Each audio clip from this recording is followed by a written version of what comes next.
Olá, ouvintes. Oi, Anderson. Seja bem-vindo ao nosso segundo podcast. O nosso tema de hoje é vozes internas. E eu trouxe um estudo, eu quis fazer referência à lagarta. Ela tem o destino de ser borboleta, mas para isso ela passa por um processo. E esse caminho muitas vezes é árduo e muitas lagartas não alcançam este objetivo, pois há muitas pessoas que têm repulsa desses insetos. Logo, depois de sua caminhada, consumindo folhas e às vezes até causando prejuízos, ela precisa escolher um local seguro para o período de casulo. E ali ela fica espremida, solitária, passando por um processo de evolução, até chegar o grande dia de adquirir um novo corpo, uma nova versão de si mesma e voar. Ali neste processo, ela precisa desenvolver sozinha, pois senão o objetivo de voar não chega. Ao libertar-se de suas vestes antigas, ela sobrepõe um aspecto libertador. Ela voa imponente nos jardins, na natureza, enfeita, alegra e também esse processo termina, pois os predadores, eles não deixaram de existir, mas em algum momento ela cumpriu a sua missão. Existem pessoas que também repudiam as borboletas, fobia que elas próprias não conseguem definir porque sentem. Né? E eu trouxe assim, um estudo sobre o livro O Príncipe, de Maquiavel. Nele, ele diz assim que os homens buscam pela glória. No caso da obra citada, seria referente à política, mas a análise do livro, ela sugere que todos nós, em algum momento, buscamos pela glória, honra, mérito em nossos relacionamentos, mérito na família ou no trabalho.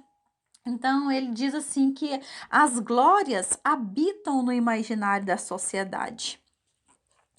E tem sempre uma questão assim do sonho, né? A vontade que motiva a gente a construir, a fazer alguma coisa.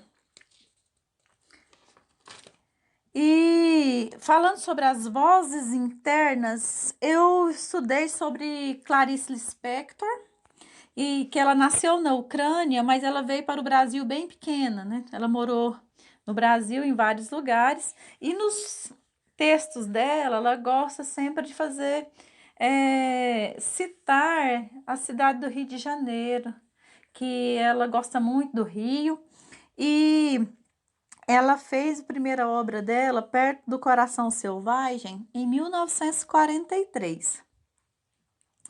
E foi no mesmo ano em que ela se naturalizou brasileira. A obra dela, ela é sempre assim muito introspectiva.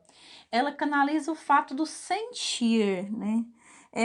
Ela sempre falava assim que ela não era uma escritora profissional, porque ela escrevia somente quando ela queria, e não para fazer um estudo ou que alguém encomendasse alguma coisa, ela fazia. Não, ela sempre escrevia quando ela estava querendo desabafar.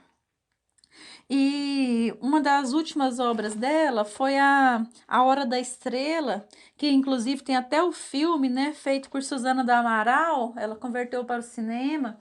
Nesta obra, assim, eu inclusive até trabalhei essa obra com os alunos do ensino médio em 2017.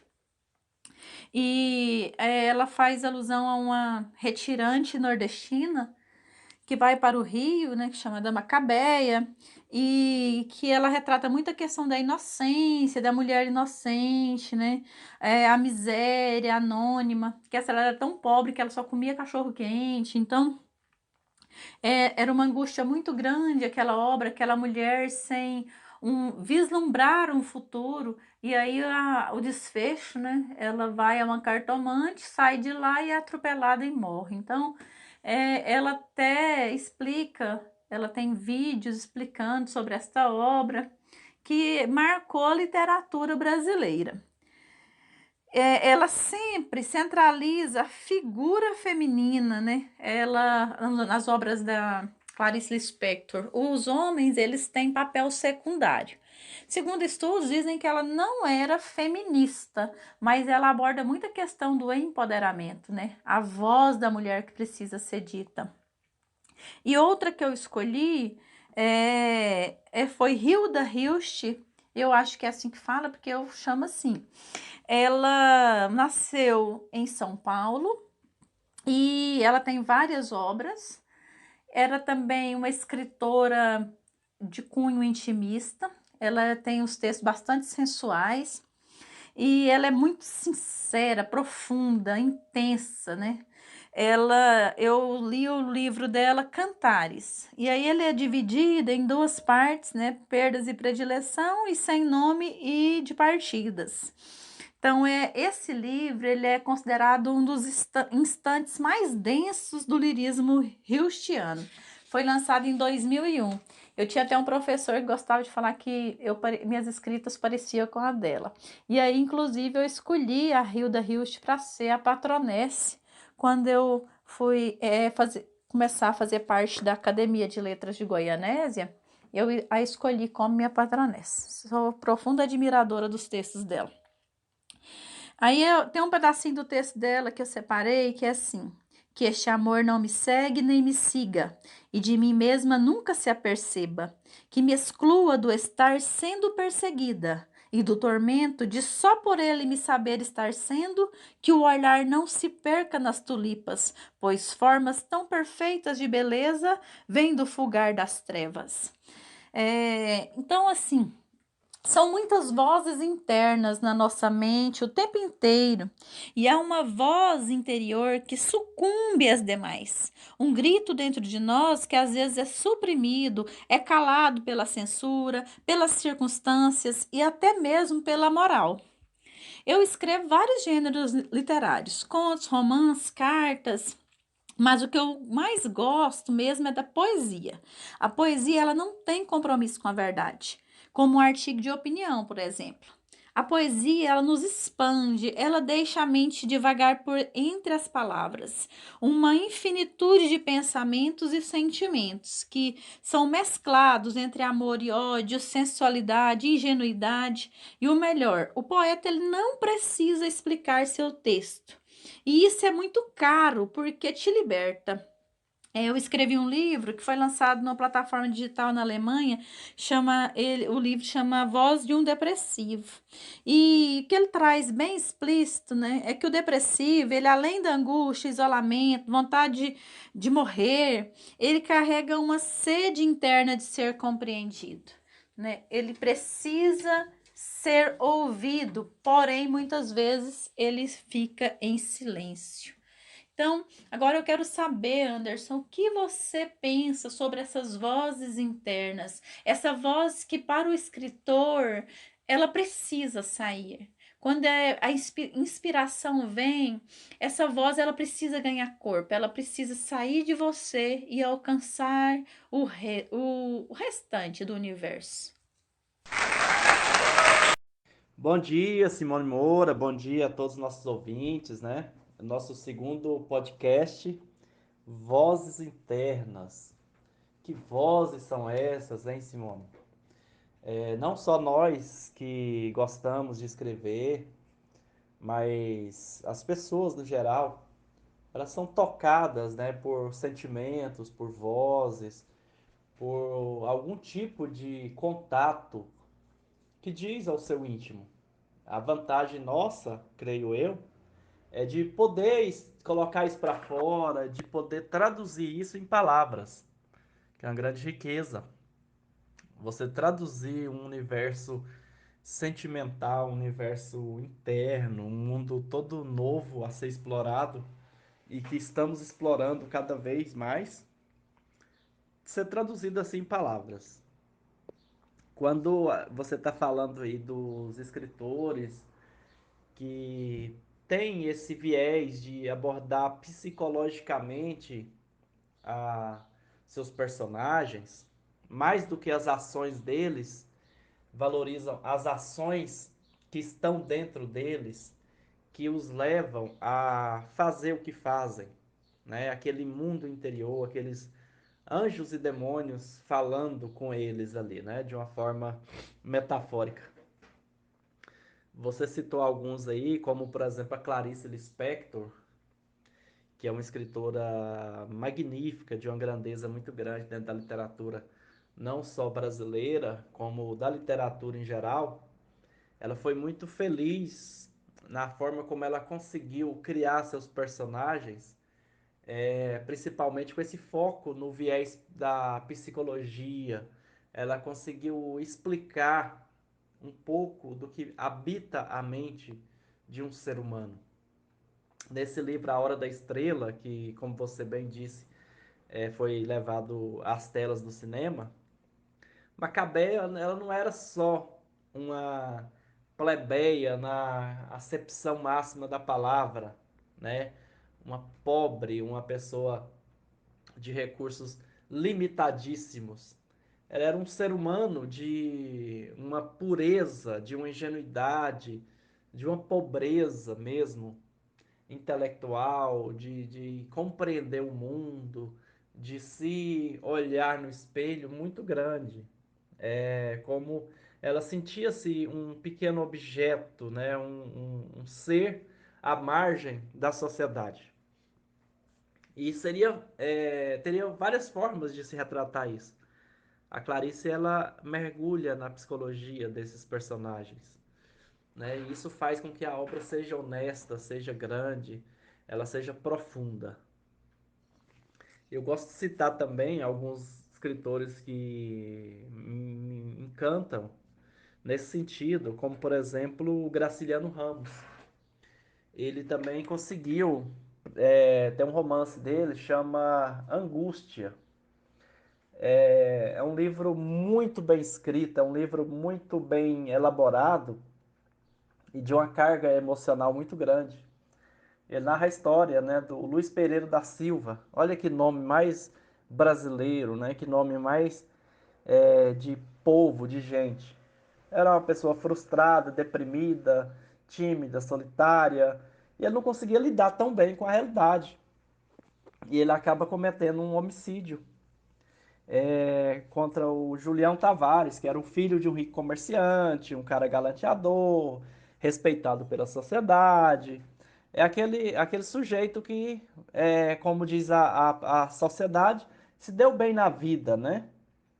E ele provoca no Luiz um tipo de repulsa, né? Inveja, talvez. E claro, tem uma mulher no meio, a Marina, que é uma moça pobre, uma moça vaidosa, que tem sonhos, né? Mais altos. Então ela acaba se deixando levar pelo Julião. E assim, é uma história tão simples, tão comum, mas a forma como ele narra a partir dos sentimentos do Luiz Pereira, ele conta essa história. Ela é contada em primeira pessoa. Então, tudo aquilo que envolve a elaboração de um homicídio, né, de um desfecho para uma história, que a pessoa sofre com aquilo, né, com todas as nuances disso, né? Não é um criminoso, uma pessoa que vive da atividade criminosa. É um ser humano comum que comete um crime passional. Então, ele vai premeditando esse crime e essa história era narrada de uma grandeza tão absurda que nos comove, nos situa dentro da história. Nós temos também o Dostoiévski, escritor russo, autor de inúmeros livros magistrais, como por exemplo Os Irmãos Karamazov, Crime e Castigo, Memórias do Subsolo. Ele consegue fazer uma abordagem psicológica dos personagens, que isso no século XIX, que hoje ainda não é comum e fazer como ele fazia, imitá-lo, no máximo homenageá-lo. Flaubert também, que é autor de Madame Bovary, que é considerado, vamos dizer assim, um romance psicológico por excelência. Isso também é uma obra bicentenária já. Então a gente tem o próprio Dom Casmurro, do Machado de Assis, E outros livros também do Machado de Assis. O Dom Casmurro é um mergulho psicológico do Bentinho. É, ele imagina e vive situações, mas principalmente o enredo do romance passa na mente do Bentinho, né? Como ele imagina que ele foi traído ou não pela Capitu e o Escobar. Então ele fica naquela narrativa que ela habita principalmente a sua mente, né? Isso é bem interessante de se ver, porque é uma obra do século XIX também. E nós temos grandes nomes que extrapolam os limites da literatura e vão para o campo do cinema, por exemplo. Vou citar apenas aqui Pedro Almodóvar, um cineasta espanhol contemporâneo, autor de livros, como, aliás, de filmes, né? Como Carne Trêmula, Tudo Sobre Minha Mãe, Abraços Partidos, Julieta, Volver, Mulheres à Beira de um Ataque de Nervos, Kika, e várias outras obras que ele fez que ela aborda principalmente pelo viés da mulher, psicologicamente falando, né? São cheios de situações, de acontecimentos, reviravoltas, um pouco até daquele dramalhão mexicano, mas principalmente é uma abordagem, uma viagem psicológica. E essas vozes internas, como você foi muito feliz na escolha do tema, ela consegue mover o escritor a escrever qualquer história, qualquer texto, qualquer gênero. Mas eu sou muito apaixonado por como se faz essa viagem nas vozes internas dos personagens. Dar-lhes vozes, fazer com que eles falem, com que eles se expressem, com que eles gritem o mundo à sua maneira, né? É uma abordagem que me encanta profundamente e eu vejo na poesia, no conto, na crônica, no romance, no teatro, nas várias formas de expressão artística, uma oportunidade de se estabelecer esse parâmetro, que é essa viagem psicológica, que é dar voz e principalmente ouvir a voz desses personagens. Grande abraço, né? Que a gente possa fazer mais dessas viagens. Grande abraço a todos.